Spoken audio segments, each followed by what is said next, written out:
తెలంగాణ మా చేతిలో పెడితే చూడండి, ఉగ్రవాది ఉచ్చ పోసుకొని ఓని పేగి అడుకున్నాను ఓడే. ఓని ఉచ్చ పోసుకున్నోడే తాగాలి. ఆ కలేజ ఉంది మాకు. రెడీ.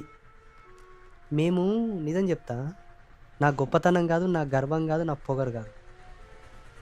మంత్రాంగం, తంత్రాంగం, యంత్రాంగం బాగా తెలుసు మాకు. ఈ రాజకీయ నాయకులు ఏం తట్టరు మా ముందల. అందుకే ఒక్కసారి యోగి ఆదిత్యనాథ్‌ని చూడండి. మొన్న మనకు దర్శనం ఇచ్చిండు ఆ రోజు. కాన్వాయ్‌లో పోతుంటే మన అదృష్టం చూడండి. మనం నిలబడ్డం మన ముందలే పోయిండు ఆయన. It's really so great. ఒకరన్నా చెప్తారు అనుకునే చెప్పనే పోతారు ఆ మూమెంట్. ఆయనను చూడాలే. ఏం టెక్నికల్ పర్సన్ అబ్బా! ఈ పెండ్లం పిల్లలు లేనోళ్ళు, ఆశ ఊష లేనోళ్ళే ముఖ్యమంత్రులు కావాలి, ఎమ్మెల్యేలు కావాలి. దేశం అప్పుడే బాగుపడుతుంది.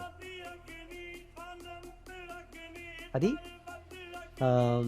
నేనెప్పుడు ముస్లిమ్స్‌కి వ్యతిరేకం కాదు.